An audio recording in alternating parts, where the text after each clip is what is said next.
तो welcome friends, नमस्कार है दोस्तों आप सभी का। आज के इस वीडियो में हम लोग बात करने वाले हैं सीसीएल रांची के बारे में। ठीक है, तो सीसीएल झारखंड राज्य में बहुत फेमस है और हम लोग के पूर्वज बोलते थे कि यार सीसीएल में नौकरी है, बाप रे। ठीक है, तो 1156 पदों पे कितना 1156, कम सम नहीं, 1156 पदों पे वैकेंसीज निकल के आ गई है सीसीएल की ओर से। ठीक है, झारखंड जोन में। चलिए देखते हैं कौन कौन अप्लाई कर पाएंगे। 10th पास, ITI पास, ग्रेजुएट, बहुत सारा है ऑप्शंस, 12th पास, इन सभी के लिए अप्रेंटिस की वैकेंसीज हैं। ठीक है, तो चलिए देखते हैं सीसीएल में अगर आप अप्रेंटिस कर लेते हैं ना, तो डेफिनेटली सच बता रहा हूँ, अगर आप यहाँ पे एंट्री मिल जाता है, फिर उसके बाद अच्छा आपका परफॉर्म रहा, ठीक है, तो आप यहाँ पे जल्दी ही सर्विस ले लेते हैं। ठीक है, चलिए देखते हैं। तो सीटें बहुत ज़्यादा है, देख लीजिए यहाँ से मैं थोड़ा सा दिखाने लास्ट दिखाता हूँ ओवरव्यू एक। तो यहाँ पे देखिए 33 सीटें हैं, फिर 170 सीटें, 210, 200, ठीक है, 2, 8, 14 करके है, 8, 10, 30, 150, 280। ठीक है, चलिए डिटेल में बात करते हैं। हुलुक बुलुक क्या देखना है, पूरा खुल के देखेंगे यार। ठीक है, तो सीसीएल सेंट्रल कोलफील्ड लिमिटेड, ठीक है, और यहाँ पे देखिए central coalfield limited Jharkhand zone से निकला है आपका मानव संसाधन विकास विभाग। तो कोयला नगरी धनबाद ना, सबको जानते हैं, फेमस है इसके लिए। देखिए बोला गया है कि अधिसूचना में अप्रेंटिस एक्ट के तहत अप्रेंटिसशिप प्रशिक्षु यानी कि अप्रेंटिसशिप ट्रेनी हेतु अभ्यर्थियों से आवेदन करने हेतु अधिसूचना। ठीक है, और कौन कौन अप्लाई कर पाएंगे, तो देखिए सेंट्रल कोलफील्ड लिमिटेड यानी कि सीसीएल रांची के विभिन्न क्षेत्रों में स्नातक यानी कि ग्रेजुएट, डिप्लोमा, ITI, 10वीं 12वीं, ठीक है, इनमें से कोई भी क्वालिफिकेशन हो आपके पास, आप अप्लाई कर सकते हैं। उत्तीर्ण निम्न संवर्ग के कुल 1180 अप्रेंटिस के मैंने कितना बोला था, 1156, 1180 है यार वैकेंसी, मैंने काउंटिंग गलत किया होगा। 1180 अप्रेंटिस के टोटल वैकेंसी हैं, इसमें आपको अवसर मिल रहा है फॉर्म भरने का। फॉर्म भर लीजिए और यहाँ पे अप्रेंटिस कर लीजिए, फिर आप कहीं पर भी शो भी कर सकते हैं एज ए एक्सपीरियंस के तौर पे भी। ठीक है, चलिए तो यहाँ पे इलेक्ट्रीशियन की देख लेते हैं। सबसे पहले ये अप्रेंटिस का प्रकार, ठीक है, NATS या फिर NAPS, दो प्रकार का है। तो NAPS की ओर से है। पोस्ट है इलेक्ट्रीशियन का 280, 1 साल का है, 10वीं पास चाहिए। और इलेक्ट्रीशियन ट्रेड में आपका बोला है कि इलेक्ट्रीशियन ट्रेड में क्या है यार, ट्रेड में NTC सर्टिफिकेट। ठीक है, तो सिंपल अगर आप 10th और ITI किए हैं तो आप यहाँ पे अप्लाई कर सकते हैं। ठीक है, 7000 स्टाइपेंड मिलेगा हर महीना। नेक्स्ट है आपका फिटर। तो फिटर में 150 सीटें हैं 1 वर्ष के लिए। ठीक है, और 10th और ITI चाहिए, NCT लिखा है, यानी कि आपको ITI फिटर से करना होगा। 7000 इसमें भी मिलेगा। ठीक है, फिर मैकेनिक डीजल की 30 सीटें हैं, इसमें भी 1 साल का आप लोग क्वालिफिकेशन और ट्रेड मैच कर लीजिएगा। ठीक है, और यहाँ पे देखिए फिर है आपका मैकेनिकल डीजल के बाद वेल्डर के लिए 10 सीटें हैं। कंप्यूटर ऑपरेटर एवं प्रोग्रामिंग, जिसको कोपा बोलते हैं, ठीक है, इसमें 10 सीटें हैं। नेक्स्ट है आपका यहाँ पे 10वीं पास और कंप्यूटर ऑपरेटर एवं प्रोग्रामिंग ट्रेड में NCTC सर्टिफिकेट। आगे देख लेते हैं। तो फिर है हमारा सहयोगी कानूनी सहायक, और इसमें बोला गया है कि आपका 2 सीटें हैं। UGC द्वारा अनुमोदित विश्वविद्यालय से LLB, तो जो लोग LLB किए हैं उनके लिए भी सीट है। वाह, LLB का बच्चा भी आएगा यहाँ पे, 9000 इनको दिया जाएगा। ठीक है, और यहाँ पे देखिए कि आपको बोला गया है 1 अगस्त 2024 को न्यूनतम 18 वर्ष कम से कम हो जाना चाहिए। 1 अगस्त 2024 तक आप कम से कम 18 वर्ष के हो गए हों, और अधिकतम 27 साल। ठीक है, अनारक्षित वर्ग में, और वहीं ST और SC के लिए छूट दिया गया है। ST SC 5 साल, OBC 3 साल। ठीक है, OBC 30 साल तक अप्लाई कर सकते हैं, ST SC 32 साल तक अप्लाई कर सकते हैं। ठीक है, नेक्स्ट है आपका हेल्थ सैनिटरी इंस्पेक्टर। यहाँ पे 2 सीटें हैं, 10वीं और सैनिटरी इंस्पेक्टर ट्रेड में सर्टिफिकेट 7000 दिया जाएगा। ठीक है, आगे देख लेते हैं। तो मेडिकल लेबोरेटरी टेक्नीशियन की सीट है पैथोलॉजी में। यहाँ पे कितनी सीटें हैं, तो 14 को सीट है। 15 महीना का इनका कोर्स रहेगा। मेरा भी 2-3 दोस्त किया है DMLT, उनको बता दूंगा। मान्यता प्राप्त बोर्ड से PCB फिजिक्स केमिस्ट्री बायोलॉजी के साथ 12वीं उत्तीर्ण केवल 12वीं पास है तो आप यहाँ पे अप्लाई कर सकते हैं। ठीक है, केवल पीसीबी फिजिक्स केमिस्ट्री बायोलॉजी अगर आप रखें 12th में तो आप यहाँ पे अप्लाई कर सकते हैं। कोई ज़रूरी नहीं कि आप डीएमएलटी का कोर्स ही किए हों। ठीक है, नेक्स्ट आगे देख लेते हैं। तो इसके लिए क्वालिफिकेशन अलग है। ये आपका ग्रुप बी यहाँ से शुरू होता है। ये था ग्रुप ए, देखिए यहाँ पे लिखा है आपका ग्रुप वाइज बांटा गया है, ग्रुप ए। ठीक है, उसके बाद ग्रुप बी। आराम से समझेंगे, कोई हड़बड़ी नहीं है। आप लोग क्या क्या वीडियो देख के कितना घंटा बिता देते हैं ना, चलिए सब जानते हैं। चलिए तो यहाँ पे देख लेते हैं हम लोग का नेक्स्ट। यहाँ पे एज लिमिट जो है 18 साल वही, और मैक्सिमम एज लिमिट 22 साल है इन सब में, अभी ग्रुप बी में जितना भी बोलूँगा। ठीक है, मैक्सिमम एज 22 साल, ओबीसी कर सकते हैं 25 साल तक और एसटी एससी 27 साल तक। तो ये हो गया मेडिकल लेबोरेटरी। नेक्स्ट है आपका मेडिकल लेबोरेटरी टेक्नीशियन रेडियोलॉजी, यानी कि जो एक्सरे करते हैं। ठीक है, मैंने भी इसमें 3 साल काम किया है यार रेडियोलॉजी में। तो यहाँ पे हमारा हो गया मान्यता प्राप्त बोर्ड से फिजिक्स केमिस्ट्री बायोलॉजी में 12वीं उत्तीर्ण हो। ठीक है, सिंपल 12th पास हो। नेक्स्ट है आपका डेंटल लेबोरेटरी टेक्नीशियन, इनका भी 15 महीने का कोर्स है। और यहाँ पे बोला गया है कि मान्यता प्राप्त बोर्ड से 12वीं में आप बायोलॉजी के साथ कंप्लीट किए हों। प्रथम साल 6000 और दूसरा साल 6600 दिया जाएगा। जो आपका सेकेंड ईयर शुरू होगा तो 3 महीना तक ही 6600 मिलेगा, क्योंकि 15 साल का कोर्स है। और सबका बढ़ा हुआ है, 7700 है। पहले साल 7000, दूसरे साल 7700, अपना अपना देख लीजिएगा। नेक्स्ट है आपका यहाँ पे मेडिकल लेबोरेटरी, इसमें भी 2 सीटें हैं। तो सिंपली पीसीबी चाहिए इनको भी। मेडिकल लेबोरेटरी कार्डियोलॉजी है, और ये क्या था आपका फिजियोलॉजी। ठीक है, ये कार्डियोलॉजी है। नेक्स्ट है आपका सर्वेयर की 8 सीटें हैं। मान्यता प्राप्त बोर्ड से 10वीं उत्तीर्ण हो। सिंपल से सर्वेयर के लिए है कि जो सर्वेयर का वैकेंसी भी आता है, काफ़ी अच्छा आता है सीसीएल में। और जब भी आता है तो उन लोग बोलता है कि सर्वेयर सीसीएल से आप 1 साल का कोर्स किए हो तभी उनको लिया जाता है। ठीक है, तो सर्वेयर का 8 सीटें हैं।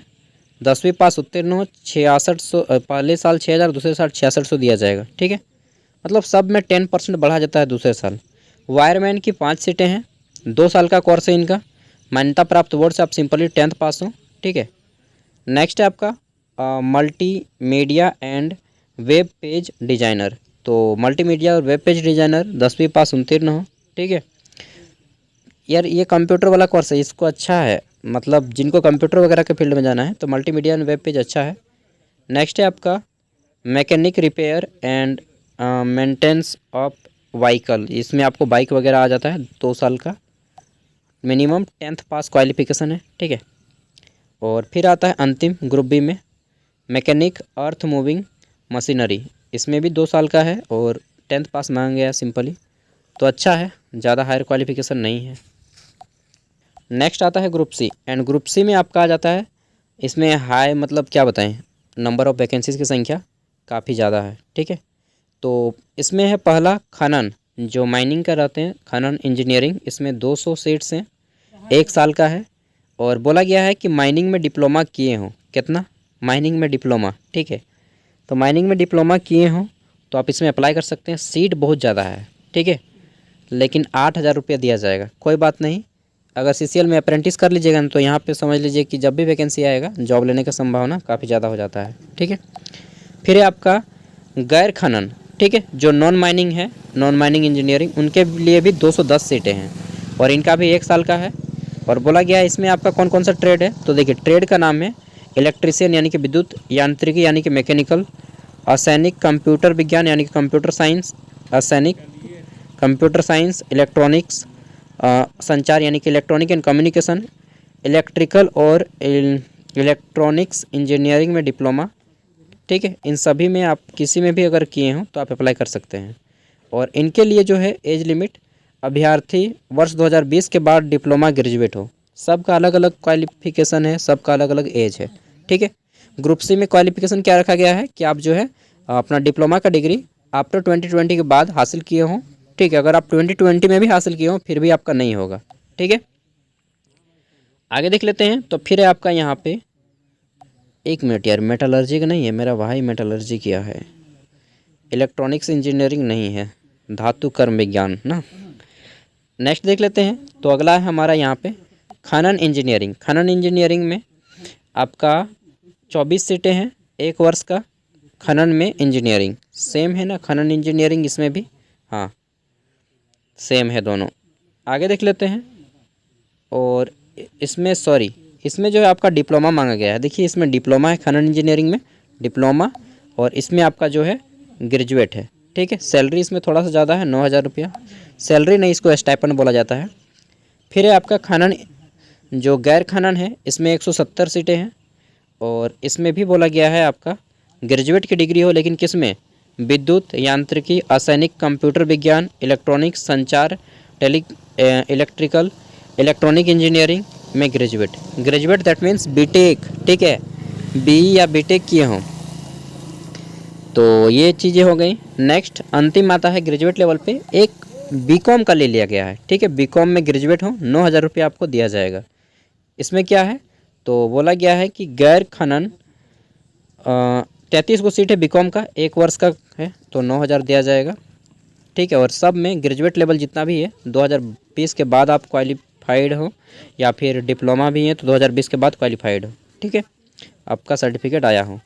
देखिए आवेदन की अंतिम तिथि कब है, तो फॉर्म आप इसको लास्ट टाइम 21 सितंबर तक अप्लाई कर सकते हैं। ठीक है, फॉर्म आपका ऑनलाइन अप्लाई होगा। अब चलिए जानते हैं थोड़ा सा और डिटेल में। चलिए अब मैं फटफटा के आप लोग को बता देता हूँ। ठीक है, तो पहला है ट्रेड अप्रेंटिस।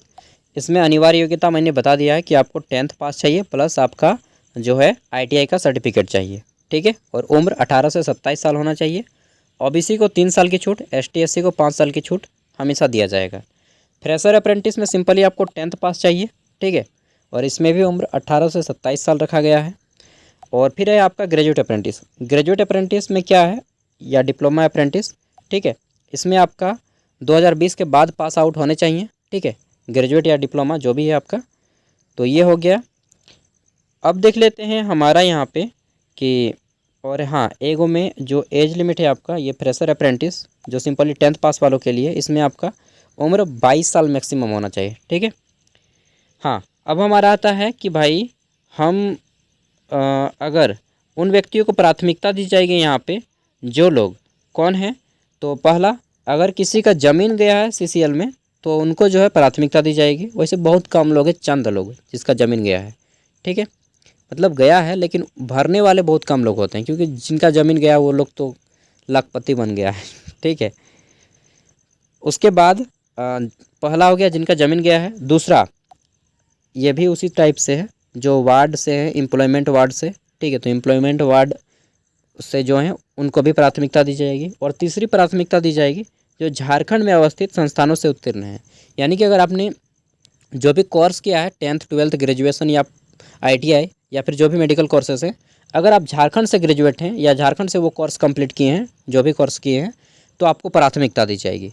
अब बोलिएगा मैं बिहार से हूँ, मैं UP से हूँ, भाई मत भरो भाई। झारखंड में बहुत बेरोज़गारी है। बाकी आप चाहें तो भर सकते हैं, लेकिन पहले झारखंड वालों को लिया जाएगा। ठीक है, चलिए देखिए मैं झारखंड का व्यक्ति हूँ तो झारखंड कहीं नहीं सपोर्ट करूँगा, सिंपल सी बात है। और हाँ हमारे यहाँ पे बहुत ज़्यादा अपॉर्चुनिटी होता है, बेरोज़गारी कम होता है, तो मैं बोलता कि आ जाइए। लेकिन हम लोग का खुद यहाँ पे मारा मारी है, कूटा कूटी है, तो आप लोग आइएगा तो सही नहीं कहूँगा। चलिए आगे देखते हैं, बाकी सब के लिए है। ठीक है, ओपन फॉर ऑल। और आगे देख लेते हैं आवेदन की प्रक्रिया। तो आपको जो है आवेदन ऑनलाइन फॉर्म फिलअप करना है। अगर टाइम मिला मुझे तो मैं आपको ऑनलाइन फॉर्म फिलअप करके दिखा दूँगा।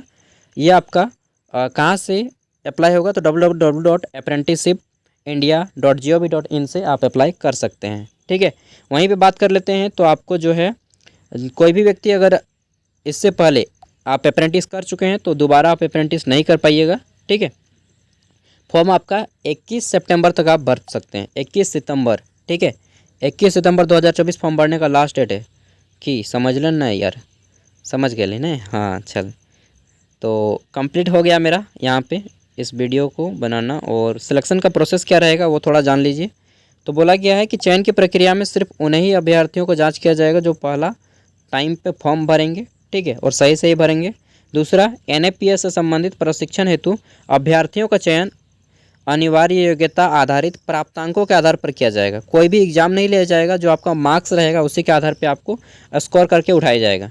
ठीक है, आवेदन की प्रक्रिया के समय अभ्यर्थियों को अपने मूल दस्तावेज, जिनमें माध्यमिक, हाई स्कूल सर्टिफिकेट, ठीक है, जो आपका डॉक्यूमेंट्स वेरिफिकेशन होगा उस टाइम पे आपको ओरिजिनल डॉक्यूमेंट्स देना पड़ेगा। ठीक है,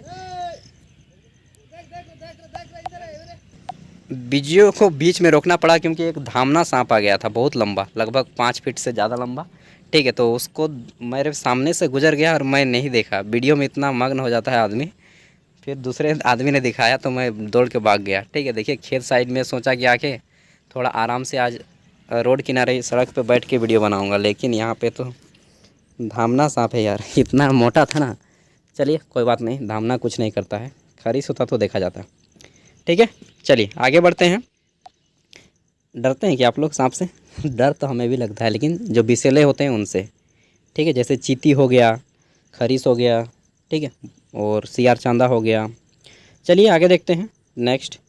तो अगला हमारा ये हो गया कि सिलेक्शन का प्रोसेस क्या रहेगा आपका। सिलेक्शन का प्रोसेस आपका रहेगा सिंपली जो आपका मार्क्स आया है उसी के आधार पे आपको उठाया जाएगा। ठीक है, और यहाँ पे बोला गया है कि एनएटीएस से संबंधित प्रशिक्षण हेतु अभ्यर्थियों का चयन एनएटीएस पोर्टल के माध्यम से चयन के आधार पर किया जाएगा। सीसीएल केवल एनएटीएस पोर्टल के माध्यम से चयनित अभ्यर्थी को अवार्ड लेटर देगा। ठीक है, अवार्ड लेटर के बाद उम्मीदवार को दस्तावेज समापन के समय मूल प्रमाण पत्र सत्यापित करना होगा, यानी कि अवार्ड लेटर जो दिया जाएगा आपको, उसके बाद आपको डॉक्यूमेंट्स वेरिफिकेशन के बुलाया जाएगा। ठीक है, और बोला गया है कि एनएपीएस के अंतर्गत चयन से संबंधित सभी नियम व शर्तों से संबंध BOPT कोलकाता का निर्णय लेगा। मतलब जो इसका हेड ऑफिस है सीसीएल का कोलकाता, वहाँ पे जाना होगा। ठीक है, सीसीएल के हेड कौन है? मृत्युंजय महापात्रा। चलिए नेक्स्ट है आपका, जो आवेदक झारखंड में अवस्थित संस्थान से उत्तीर्ण हैं उन्हें प्राथमिकता दी जाएगी, ये भी चीज़ बोला गया है। और कुछ बोलने को रहा नहीं। बाकी अगर आपको लगता है कि मुझे और डिटेल में जानना चाहिए तो कुछ कुछ चीज़ें, छोटी छोटी चीज़ें जिससे आप पढ़ सकते हैं। ये बी में बोल्ड करके लिखा गया है, अभ्यर्थी को केंद्र सरकार के आरक्षण नीति के अनुसार आरक्षण मिलेगा। ठीक है, और अप्रेंटिस ट्रेनी को किसी भी हाल में सेंट्रल कोलफील्ड लिमिटेड के किसी भी प्रतिष्ठानों में नियमित रूप से कर्मचारी के रूप में, ठीक है, अवशोषित या स्वीकार नहीं किया जाएगा। और प्रशिक्षु किसी भी स्थिति परिस्थिति में सेंट्रल कोलफील्ड लिमिटेड में रोजगार के लिए दावा नहीं करेंगे। रोजगार के लिए इस तरह के किसी भी दावे पर विचार नहीं किया जाएगा। हाँ ठीक है, ये भी बोला गया है। लेकिन वैकेंसी निकलता है तो अगर छूट देता है, ठीक है, अक्सर मैं देखा हूँ कि जब भी सीसीएल का वैकेंसी आता है तो फ्रेशर कैंडिडेट को नहीं लिया जाता है। जो लोग अप्रेंटिस किया रहता है वहाँ से, चाहे उनका एम्प्लॉय होता है, उन्हीं को लिया जाता है। ठीक है, तो अगर आपको मन है झारखंड में रह के थोड़ा बहुत एक्सपीरियंस लेने का तो ले सकते हैं। इसमें एक्सपीरियंस सर्टिफिकेट के तौर पे आप इसको शो भी कर सकते हैं। स्पेशली जो मेडिकल डिपार्टमेंट वाले हैं ना, सच बता रहा हूँ, कर लीजिए। ठीक है, फ़ायदे में रहिएगा। ऐसे कोई भी चीज़ कीजिएगा गवर्नमेंट का तो घाटा में नहीं रहता है आदमी, फ़ायदे में ही रहता है। बाकी आपकी मर्ज़ी। चलिए अंधेरा हो गया, मुझे भी जाना चाहिए घर की ओर। बड़ी सांप निकलता है यार बरसात के मौसम में। बाय। और इसका PDF आपको वीडियो का डिस्क्रिप्शन में मिल जाएगा। ठीक है, thank you for watching this video, take care.